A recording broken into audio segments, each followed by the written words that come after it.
오늘 강 반장이 소개할 이야기는 아이를 입양한 미국인 부부가 황당한 주장으로 아이를 버린 사건입니다. 부부의 주장을 들어보면 처음엔 일리 있다 싶다가도 그래도 아이를 유기한 것은 확실합니다. 그래서 저는 이 부부가 아이를 파양하기 위해 이런 짓을 저지른 것은 아닌가 하는 생각도 했습니다. 그럼 지금부터 이 아이의 인생을 잠깐 들여다보겠습니다.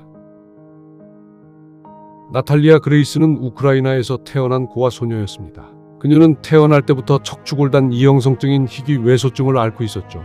뼈 성장판에 문제가 생겨 키가 자라지 않는 유전 질환으로 성인이 되어도 100m를 조금 넘는 신장에 머무는 경우가 많습니다. 2008년 미국의 한 가정에 처음 입양됐지만 1년 만에 파양당합니다. 이상 행동이 이유였다는데 시설 관계자들은 순한 아이를 두고 부부가 유난스럽게 군다고 말한 적이 있습니다. 그렇게 다시 시설로 돌아간 나탈리아 앞에 2010년 새로운 가족이 나타나는데요. 과학자이자 교육자인 마이클과 크리스틴 바넷 부부였습니다. 두 사람에게는 이미 세 아들이 있었는데 첫째 제이콥은 자폐 스펙트럼을 가지고 태어난 아이였습니다.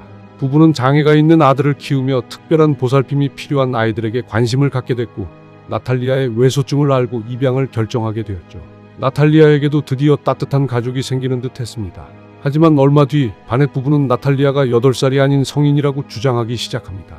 알고 보니 나탈리아가 생리를 시작했고 성인 여성 수준의 채모를 발견했던 거였죠. 보통 만 7에서 8세이니 이런 경우 성조숙증을 의심할 수 있는데 바넷 부부는 나탈리아의 행동에 대해서도 지적하기 시작합니다. 어느 날 밤 아이가 침대 발치에 부엌칼을 든 채 무표정하게 서 있었고 부부의 커피에 세제를 넣으려 했다는 목격담, 그리고 전기 울타리 쪽으로 자신을 밀었다는 주장까지. 부부는 이 모든 정황을 근거로 나탈리아가 반사회적 인격을 가진 성인이라고 확신하게 됩니다. 그리고 2012년 2월 바넷 부부는 인디애나 법원에 나탈리아의 출생 연도를 2003년에서 1989년으로 바꿔달라는 청원을 제출합니다. 하지만 이건 정식 재판이 아니었고 나탈리아를 대변할 법적 대리인도 없었죠. 부부의 청원서와 그들이 준비한 의학심리 자료만으로 법원은 단 11일 만에 청원을 승인해버립니다. 8살 아이가 서류상으로 22살 성인이 되는데 걸린 시간은 단 11일이었습니다. 법적으로 성인이 되자 부부의 보호 의무는 자연스레 사라졌습니다. 바넷 부부는 나탈리아가 혼자 살 아파트를 구해주고 장애인 지원금 신청을 도운 뒤 나머지 가족을 데리고 캐나다로 이주해버립니다. 그리고는 연락을 완전히 끊어버렸죠. 서류상 성인이 된 나탈리아는 실제로는 겨우 9살의 나이로 홀로 남겨졌습니다. 이 아이는 1년 정도를 혼자 지내게 되었는데요. 실제로 어떻게 살았을까요? 나중에 재판에서 바넷 부부는 그녀에게 장애급여와 식료품 지원, 의료급여까지 신청해줬다고 주장했습니다. 하지만 정작 나탈리아 본인은 자신에게 그런 지원금이 있다는 사실조차 몰랐고 식료품 지원 카드가 뭔지도 돈 세는 법도 몰랐습니다. 나탈리아는 훗날 법정에서 직접 증언합니다. 그 아파트는 장애인 편의시설이 전혀 없어서 가스레인지와 선반, 우편함 어디에도 손이 닿지 않았고 도움을 요청할 전화기조차 없었다고 했습니다. 그리고 첫 해 대부분을 땅콩 버터 젤리 샌드위치와 라면, 가끔 시켜 먹는 피자로 버텼다고 말했습니다. 심심할 땐 세 블록 떨어진 도서관까지 혼자 걸어갔습니다. 왕복 30분 거리였지만 장애 때문에 4-5번은 멈춰서 쉬어야 했고 종종 길을 잃기도 했습니다. 9살 외소증을 가진 아이가 보호자 없이 감당해야 했던 하루하루였습니다. 그렇게 홀로 지내던 어느 날 길가에 앉아 쉬던 나탈리아를 우연히 발견한 이웃 주민이 말을 걸어왔습니다. 그 이웃이 자신의 친구인 신시아 맨스에게 연락하면서 며칠 만에 신시아와 앤투원 맨스 부부 그리고 그들의 10명의 자녀와 함께 살게 됩니다. 그렇게 외로웠던 생활이 끝이 났습니다. 2013년부터 2019년까지 이 이야기는 대중에게 거의 알려지지 않은 채 묻혀 있었습니다.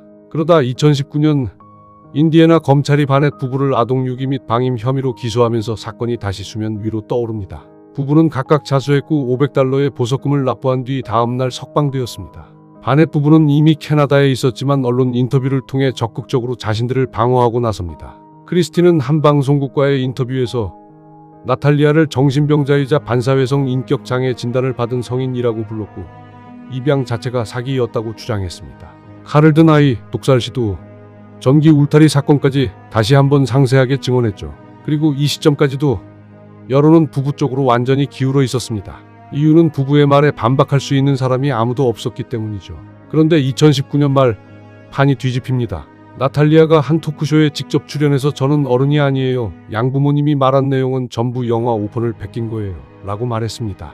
실제로 우크라이나 소녀 고아 침대 발치에서 칼을 든 채 서 있는 장면까지 부부의 증언과 2009년 공포영화 오펀의 줄거리가 겹치는 지점이 많다는 사실이 알려지기 시작했습니다. 나탈리아는 또한 외소증으로 인해 손가락 관절을 제대로 구부릴 수 없어서 애초에 부엌칼조차 제대로 쥘 수 없는 상태라고 반박했습니다.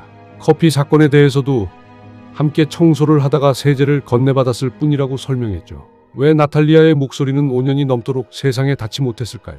이미 서류상 성인으로 분류되며 그녀의 말을 들어주는 사람이 없었던 건 아닐까요?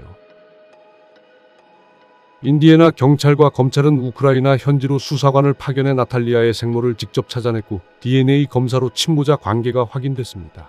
이어진 의학적 나이 감정과 유전자 분석 결과도 명확했습니다. 나탈리아는 바넷 부부에게 입양된 2010년 당시 실제로 6살의 어린아이였습니다. 부부가 그녀를 홀로 남겨두고 캐나다로 떠났던 2013년에는 9살이었죠. 잘못된 건 출생증명서가 아니라 그녀의 나이를 변경해준 법원이었습니다. 그런데 이 명백한 증거에도 불구하고 2022년 아동방임 혐의로 기소된 마이클 바넷의 재판에서 배심원단은 무죄 평결을 내립니다.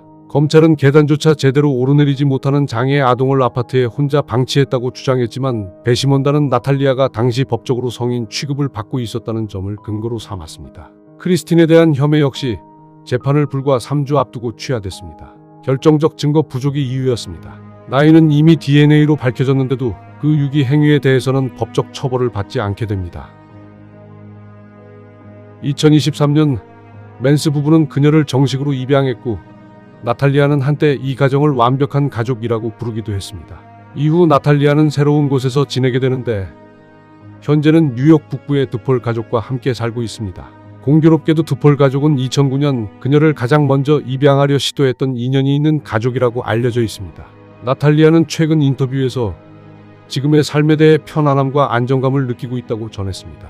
이 사건은 이후 다큐멘터리로 제작되었고 2025년 이 실화를 바탕으로 한 드라마 굿 아메리칸 패밀리가 공개돼 큰 화제를 모았습니다. 작품 안에서도 부부가 법원에서 나탈리아의 나이를 바꾸고 그녀를 혼자 살게 하는 장면이 그대로 재현됐습니다. 다만 이 드라마는 어디까지나 창작물입니다. 실제 사건에서 여전히 다투고 있는 부분들, 그러니까 칼 사건이나 독살 시도 같은 장면들도 드라마 내용에 담겼지만 이 장면들이 실제로 일어났는지는 지금도 완전히 확인되지 않았다는 점은 기억해둘 필요가 있습니다. 그녀는 정말 위험한 아이였을까요? 그녀는 긴 기간 동안 어떻게 혼자 살았을까요? 한 아이의 나이를 둘러싼 논쟁은 끝났지만 그 아이가 왜 가족들에게 버림받아야 했는지는 아직까지 의문입니다. 오늘 강반장의 이야기는 여기까지입니다. 끝까지 시청해주셔서 감사합니다.